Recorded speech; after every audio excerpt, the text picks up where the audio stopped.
Justice GR. Swaminathan அவர்கள் யார் அப்படிங்கிறத பார்ப்போம். காரணம் என்னன்னா, இந்த நேரத்தில் இந்த மாதிரி அலிகேஷன்ஸ் கிளப்பும் போது, இந்த மாதிரி ஒரு புரளிகள் எல்லாம் கிளப்பும் போது, உண்மையிலேயே இந்த நபர் யார் அப்படின்னு பொதுமக்கள் தெரிஞ்சுக்கணும்ல.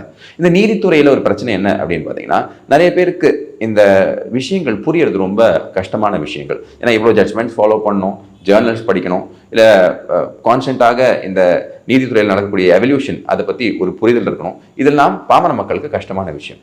ஸோ இயல்பாக எத்தனை ஹைகோர்ட் ஜட்ஜஸ் இருக்காங்கன்னு நிறைய பேருக்கு தெரியாது. ஒரு பேர் 2 பேர் கேட்டிருக்கோம். பட் இந்த மாதிரி ஒரு பிரச்சனை வந்த உடனே நம்ம ஜிஆர்எஸ் அவர்கள் என்னெல்லாம் பண்ணியிருக்காரு அப்படிங்கிற விஷயத்த மெல்ல ஒவ்வொன்றா எடுத்து பார்த்தோம். இது உண்மையிலேயே ஒரு அற்புதமான விஷயம். நீங்கள் எல்லாரும் தெரிஞ்சுக்கணும். இப்போ எனக்கு பிரச்சனை அப்படிங்கிறத மட்டும் நான் சொல்கிறேன். ஒரு வக்கீல், அவரோட பேரை இப்போ நான் சொல்ல விரும்பல, அந்த நபர் என்ன சொல்லியிருக்காரு அப்படின்னா, ஜி.ஆர். சுவாமிநாதன் அவர்கள் கொஞ்சம் பயஸ்டாக இருக்காரு, அதாவது ஒரு தரப்பாக அவர் செயல்படுறாரு அப்படிங்கிற ஒரு குற்றச்சாட்டை வச்சிருக்காரு. அப்போ இதற்கு மாண்புமிகு நீதியரசர் justice GR. Swaminathan open court ரூமில் இந்த கேள்வி அவர்கிட்ட கேட்டிருக்காரு. நான் பயஸ்டுன்னு நீங்கள் நினைக்கிறீங்களா அப்படின்னு கேட்கும்போது அவருக்கு ஒரு பதில் இல்லை.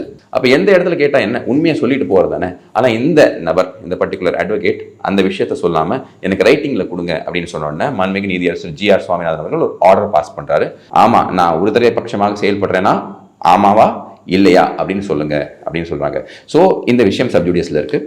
அப்போது மண்டே 1 மணிக்கு நமக்கு தெரியும் இந்த குற்றச்சாட்டை வைக்கிறாரு பார்த்தீங்களா இந்த நபர் ஜிஆர்எஸ் மேலே, அவர் உண்மையிலேயே அப்படி நினச்சிருக்காரா இல்லையா அப்படின்னு. உடனே இந்த விஷயம் வெளியே வந்தோன்னா ஆர்டர் பாஸ் பண்ணோம் அப்படின்னு உடனே ஒரு கூட்டம் கிளம்புது. அந்த கூட்டம் என்ன பண்ணுதுன்னா, நாங்கள் முற்றுகையிட போகிறோம், நாங்கள் முறையிட போகிறோம், நாங்கள் முட்டை போட போகிறோம் அப்படின்னு கிளம்புறாங்க. அவங்களெல்லாம் அப்புறமா டீல் பண்ணிக்கலாம்.